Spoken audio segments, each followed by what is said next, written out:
Hola, ¿qué tal? Mi nombre es Claude Mota. Soy estudiante de sexto semestre en la carrera de medicina de la Universidad de Guadalajara, perteneciente al Centro Universitario de Tonalá. En esta ocasión les voy a compartir acerca de trastorno de personalidad antisocial. Y bueno, para comenzar, vamos a iniciar primero con lo que son algunos conceptos, iniciando con el de personalidad. Y bueno, la personalidad es un conjunto de rasgos y características emocionales y conductuales estables del sujeto que hacen que tenga un patrón constante en su forma de actuar, de reaccionar, de sentir e interpretar. La personalidad invariablemente está compuesta por temperamento y por carácter. El temperamento pues va a ser esta parte innata biológica de la personalidad que forma parte de nosotros y no puede cambiar. Y el carácter, pues este se va a moldear a través del aprendizaje social y está constituido por características adquiridas a lo largo de la maduración y conformadas según las normas culturales. El carácter se puede moldear en base a experiencias que tenga el sujeto, aprendizajes a lo largo de su vida por parte de su familia, de sus amigos y de su cultura. El carácter se forma poco a poco a lo largo de la vida y es un componente muy importante de la personalidad de un sujeto.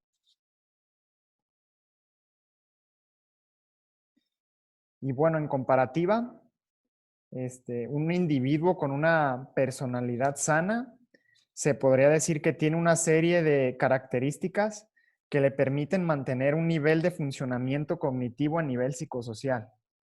Este individuo puede manifestar creencias realistas y funcionales respecto a sí mismo y de las otras personas, además de que cuenta con un repertorio de estrategias de comportamiento de acuerdo a la evaluación objetiva de una situación. En cambio, un individuo con un trastorno de personalidad, pues muestra un patrón persistente, inflexible y rígido en su forma de pensar y de actuar. Impide su des- impide su desarrollo armónico y un funcionamiento adaptativo.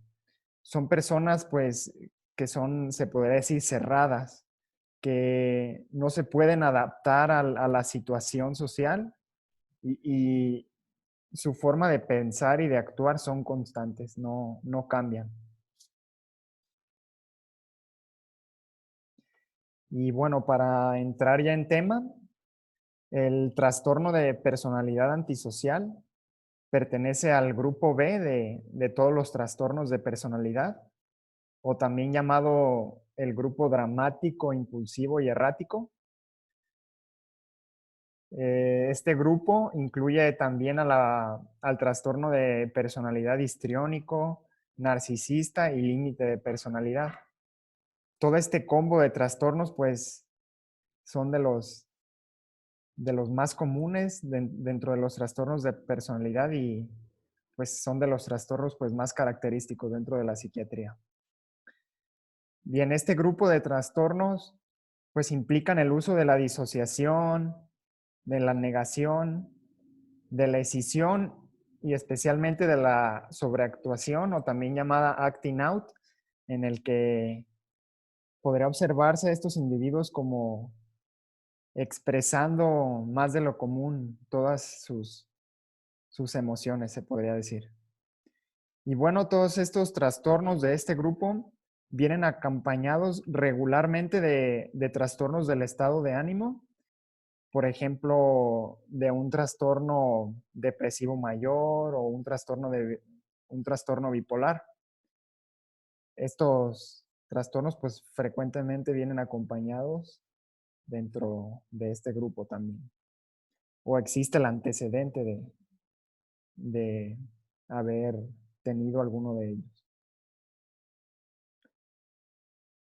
Y bueno, estos individuos con trastorno de personalidad antisocial Se caracterizan por una incapacidad de ajustarse a las normas sociales que rigen la conducta individual. Tales individuos son impulsivos, egocéntricos, irresponsables y de ninguna manera pueden tolerar la frustración.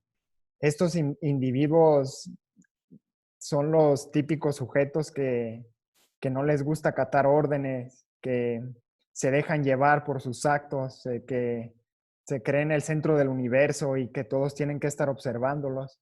Además de que muestran una importante irresponsabilidad, tanto para ellos mismos para como con los demás. Bien, estos individuos pues rechazan a la autoridad y la disciplina y tienen una conciencia poco desarrollada. Cabe señalar que aunque este trastorno se asocia con la criminalidad, no siempre son sinónimos. Estos individuos siempre tienen conflicto con las autoridades, pero ojo, esto no quiere decir que todas las personas que nosotros veamos con esas características forzosamente van a desarrollar un trastorno de personalidad antisocial. Y bueno, este trastorno se desarrolla desde la infancia, tienen una aparición temprana y los hallazgos típicos en los niños que, que podemos encontrar pues son mentiras, andan siempre de vagos, haciendo travesuras, a veces hasta ya actos de vandalismo. Son niños que están peleando todo el tiempo con amigos de la escuela, con sus vecinos, con sus hermanos. Lo único que quieren es escaparse un rato de su casa, no estar haciendo la tarea. Este, por lo regular presentan absentismo en la escuela y les gusta mucho la fuerza ruda, ¿no? La crueldad física y siempre pues expresarse con golpes y todo este tipo de actos. Estos niños, si no son tratados y desarrollan todas estas características hasta la edad adulta, pues esto los puede conllevar al fracaso, tanto en actividades laborales como en actividades familiares. No pueden llevar a cabo sus obligaciones en su hogar, en su trabajo, en la escuela. Son personas que lamentablemente no pueden tener un trabajo estable o una relación muy estable con otras personas. En muchos casos, estos pacientes pues desarrollan conductas delictivas, son sujetos irritables y agresivos, son protagonistas de riñas, de peleas que a veces no tienen sentido, a veces son los protagonistas de violencia doméstica, maltratan a su mujer, maltratan a sus hijos.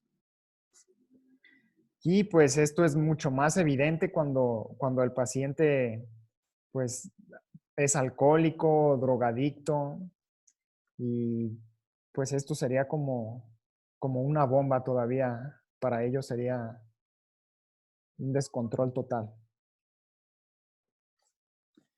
Bien, estos individuos también realizan conductas temerarias sin preocupación por su seguridad ni por la seguridad de los demás. No piensan más allá, no ven más allá de sus actos, actúan sin pensar, son impulsivos.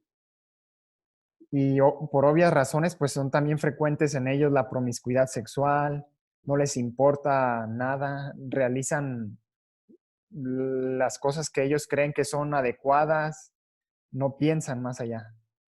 No les importa sus deberes tanto en el trabajo ni en la familia, son completamente irresponsables.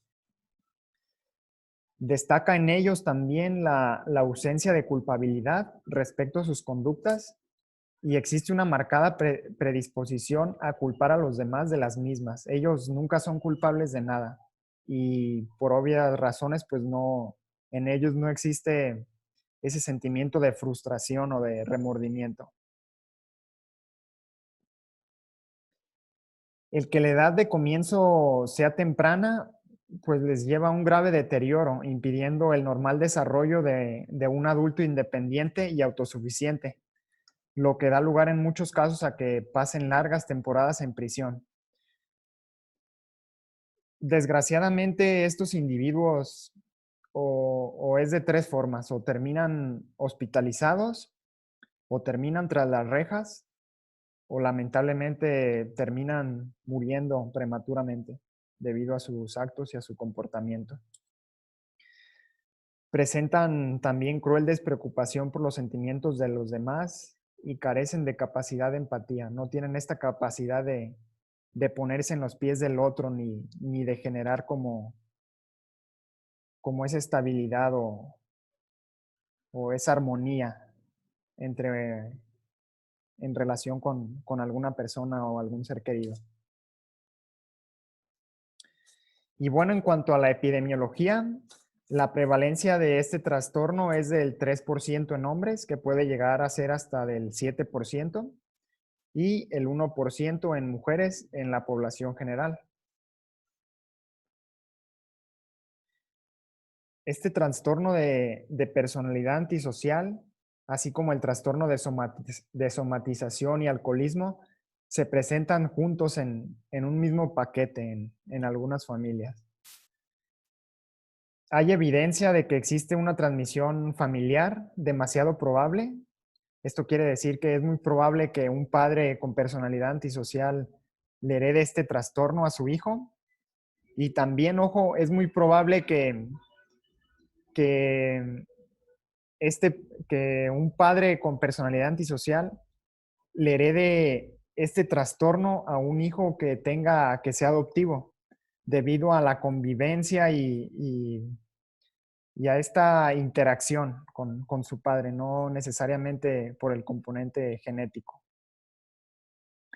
El trastorno es más frecuente en los grupos socioeconómicos más bajos y el trastorno por déficit de atención con hiperactividad, el TDAH, y los trastornos de la conducta son factores de riesgo para desarrollar este trastorno de personalidad.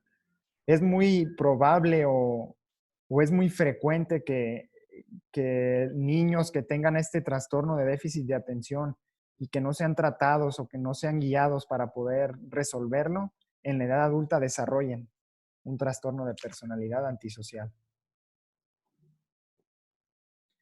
En cuanto a la etiopatogenia, pues en realidad las causas del trastorno de personalidad antisocial son desconocidas, pero la investigación sugiere que factores genéticos y no genéticos están involucrados en su desarrollo, como ya se los había mencionado anteriormente. Por ejemplo, un estudio de la genética molecular del comportamiento antisocial examinó las variantes de un gen que influye en los niveles de monoaminoxidasa, esta enzima que se encarga de catalizar a la serotonina. En una gran muestra de niños maltratados, el 85% de ellos con una variante baja de actividad de este gen exhibió un comportamiento antisocial en la edad adulta. Y en contraparte, los niños con una variante alta de actividad de este gen no exhibieron ningún tipo de trastorno ni de comportamiento ya en la edad adulta. Por lo cual esto nos indica que este gen de la monoaminoxidasa es un componente fundamental en la etiopatogenia de este trastorno. Bueno, en cuanto a las teorías acerca de los neurotransmisores, pues se ha observado que la serotonina se ha relacionado con un comportamiento impulsivo y agresivo y puede mediar a un comportamiento antisocial. Se ha observado que los niveles bajos de 5-hidroxidol acético en líquido cefalorraquídeo, esta molécula que les acabo de mencionar, la cual es el metabolito activo de la serotonina. Unos niveles bajos de este metabolito están asociados a un comportamiento agresivo e impulsivo, lo cual nos menciona que la serotonina está muy relacionada con este trastorno. En cuanto a la neuroimagen, La investigación apunta a la evidencia de sutiles déficits estructurales y funcionales en los circuitos neuronales que pueden ayudar a mediar el comportamiento antisocial.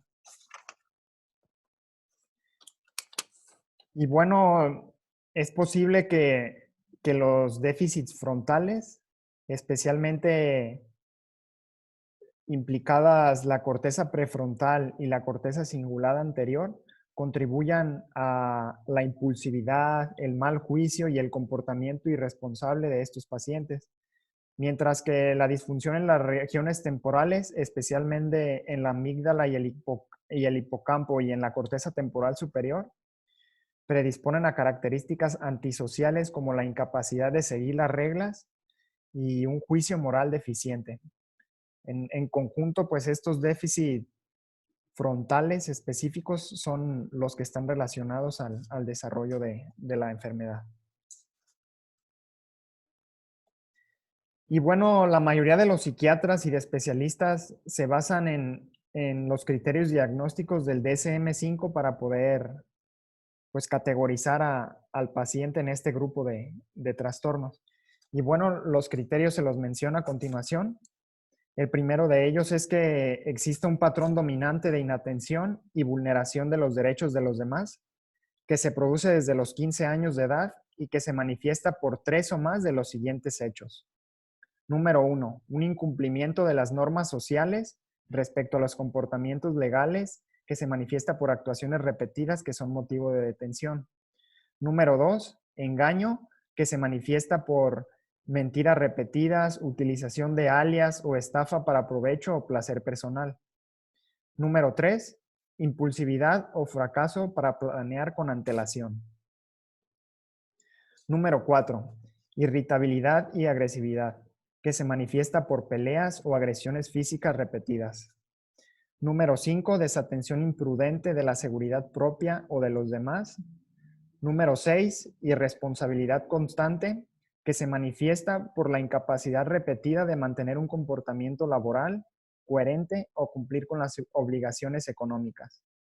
Y número 7, una ausencia de remordimiento, que se manifiesta con indiferencia o racionalización del hecho de haber herido, maltratado o robado a alguien.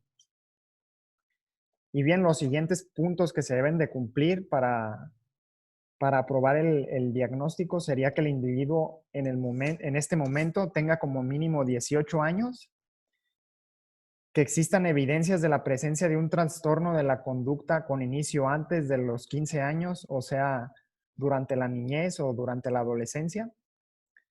Y por último, que el comportamiento antisocial no se produce exclusivamente en el curso de la esquizofrenia o de algún trastorno bipolar. En cuanto a los estudios paraclínicos, existe una variedad de pruebas que evalúan la conducta antisocial y entre las que más destacan o más se utilizan son los autoinformes. Esto quiere decir que el propio paciente lo realiza y sin necesidad de estar preguntándole al psiquiatra. Él solo puede evaluarse. Entre los más utilizados se encuentra el cuestionario de conducta antisocial. Este cuestionario surgió junto con el cuestionario de conducta prosocial a partir de los estudios de Remedios González Barrón y Carmen Martorell, quienes son investigadoras de la Universidad de Valencia. Y bueno, esta prueba es considerada de screening. Evalúa agresividad en distintas vertientes y otros problemas de relación que pueden considerarse riesgo para la conducta antisocial. Su última versión consta de 34 ítems con 4 alternativas de respuesta. Y como les menciono, al ser una prueba de screening o de escrutinio, tiene que ser aplicada antes del desarrollo del trastorno de personalidad. Esto quiere decir que esta prueba se realiza en la adolescencia o en la niñez, aproximadamente entre los 10 y 17 años. Y bueno, su estructura consta de 3 aspectos, que es el aislamiento, la agresividad y la ansiedad y retraimiento. En la primera parte que consta acerca del aislamiento, se evalúa la necesidad no adaptativa de estar solo o huyendo de las situaciones que impliquen relacionarse con los demás. En el segundo aspecto, que es agresividad, se evalúan aspectos que tienen que ver por una parte con la falta de responsabilidad y por otra con la agresividad verbal o física hacia los demás. Y en el último aspecto, que hace referencia a la ansiedad y retraimiento, se evalúan puntos muy parecidos a los que vienen en el aislamiento y bueno, pues también se posee un contenido no solo relacionado con sentimientos de tipo psicológico, sino también con reacciones de tipo fisiológico. También existe el test de Rorschach, el cual es un método proyectivo de psicodiagnóstico que evalúa la personalidad. Este se utiliza mucho también en el área de psicología. Y bueno, es un test que contiene 10 imágenes que se las muestro en esta diapositiva. En este test, el paciente debe de observar cada una de ellas, de analizarla y debe expresarle su percepción al terapeuta o a la persona quien le está haciendo este test. Y en base a la descripción que hace el paciente, se va a hacer una evaluación acerca de su personalidad. Y bueno, la relación que hay entre el test de Rorschach y el trastorno de personalidad antisocial, en esta relación, pues el paciente va a expresar una pobre habilidad integrativa y un pensamiento primitivo subyacente. Va a presentar también docilidad y suavidad ostentosa que cubre una inhabilidad básica de empatizar con los demás. También va a mostrar características de impulsabilidad y de fabulaciones. En cuanto al tratamiento farmacológico, en realidad pues se sugiere que los pacientes con trastorno de personalidad antisocial no sean tratados rutinariamente con ningún medicamento, pues ya que no se ha encontrado ningún fármaco que sea eficaz para categorizarlo como tratamiento. Sin embargo, los fármacos pueden ser muy útiles en dos situaciones.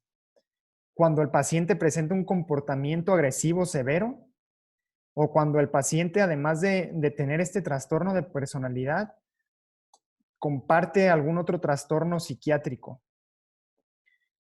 Estos pacientes pues van a ser muy difíciles, son un trabajo muy arduo para el psiquiatra para poder ayudarlos. Y bueno, si el paciente tiene trastorno de personalidad antisocial y además presenta una agresión severa, pero está dispuesto a tomar medicamentos y a cooperar junto con el psiquiatra, se sugiere la utilización de antipsicóticos de segunda generación como fármacos de primera línea.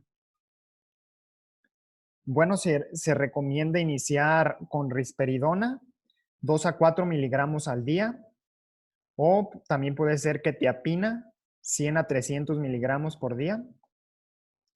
Si alguno de estos fármacos es ineficaz o el paciente no lo tolera, nuestra siguiente opción sería un inhibidor de la recaptura, un inhibidor selectivo de la recaptación de serotonina, ya sea sertralina, 100 a 200 miligramos por día, o si no, fluoxetina, 20 miligramos por día.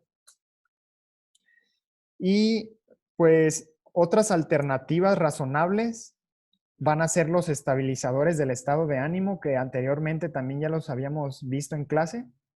Uno de ellos puede ser el carbonato de litio, que se utiliza para el tratamiento del trastorno bipolar, o la carbamazepina, que puede ser utilizado también en neurología como tratamiento anticonvulsivo, pero pues en este caso nos va a ayudar como un estabilizador del estado de ánimo para el paciente. En cuanto al tratamiento no farmacológico, en realidad no hay psicoterapia o algún tipo de estrategia que nos ayude con este tipo de pacientes. Lamentablemente es un trastorno muy difícil, al igual que los demás de este grupo. Pero bueno, es posible que la terapia cognitivo-conductual pueda beneficiar a las personas con formas más leves de este trastorno y que poseen algún conocimiento y razón para mejorar. Por ejemplo, personas que están teniendo problemas de pareja y que están al borde del término de esta relación y quieran ayudarse a ellos, pueden recibir este tipo de terapias, siempre y cuando estén dispuestos, obviamente, a cooperar con el terapeuta. O también en pacientes que tengan un problema laboral, que estén al borde del despido debido a su comportamiento y a su forma de actuar, en ellos también podría ayudar la terapia cognitivo-conductual. Pues lamentablemente, como ya les había mencionado, las personas antisociales a menudo poseen rasgos que interfieren activamente con el proceso de psicoterapia y se dificulta mucho el trabajo con ellos. No importa qué tan perspicaz o qué tan capaz y determinado sea el terapeuta para ayudar a un paciente con este trastorno. Es posible que su pasado criminal, que su irresponsabilidad y la tendencia hacia la violencia del paciente lo vuelvan completamente desagradable y vuelvan este proceso muy, muy difícil para el terapeuta, si no es que imposible a veces para ellos. Por lo cual el paciente, como les digo, debe de estar muy dispuesto y consciente ahora sí que para que pueda ser ayudado. Los tratamientos que más resultados han dado son aquellos en los que se manejan con restricciones, supervisión estricta, exigencia de lo pactado y una confrontación constante de sus conductas. Y pues, ¿dónde podemos encontrar esto? Regularmente nada más en instituciones especiales, en correccionales y en prisiones. Lamentablemente, para que este tipo de tratamiento dé resultados, pues se debe de realizar una terapia de un muy largo periodo con el paciente y que se lleven a cabo estos lineamientos de disciplina y de exigencia para que haya un buen resultado en cuanto a ellos. A manera de conclusión, pues el trastorno de personalidad antisocial es muy común en todo el mundo. Afecta principalmente a hombres que a mujeres. Este, Actualmente su tratamiento se encuentra en investigación. Como les mencionaba, nada más los pacientes que presentan esta agresión severa es a los que se les puede tratar con fármacos o pacientes que tengan alguna otra comorbilidad son, son los que pueden recibir tratamiento. Es muy importante también mencionar que todos aquellos niños o adolescentes que presenten algún trastorno de la conducta o que tengan TDA sean evaluados correctamente por algún psiquiatra y se les dé un seguimiento, se les dé una evaluación, un tratamiento. Los padres tienen que estar muy, muy al pie de este trastorno para que en la edad adulta estos niños no tengan problemas ni tampoco vayan a desarrollar un tipo de trastorno de personalidad. Estos niños, como ya les habían mencionado, tienen mucho potencial, así que pues hay que saberlos guiar, hay que saberlos conducir, ¿verdad? Por alguna actividad física, algún otro tipo de actividad recreativa, cultural, llevarlos a alguna clase de música o alguna clase de idiomas para que no se desvíen y desarrollen este tipo de trastorno de personalidad antisocial. Es importante también que les mencione que mucha gente cree que o relaciona a algún psicópata o alguna persona loca con este tipo de trastorno, pero no es así, no es de ley que todo ese tipo de personas con esas características o rasgos vayan a desarrollar un trastorno de personalidad antisocial. Por mi parte sería todo. Espero que les haya gustado y pues muchas gracias por su atención.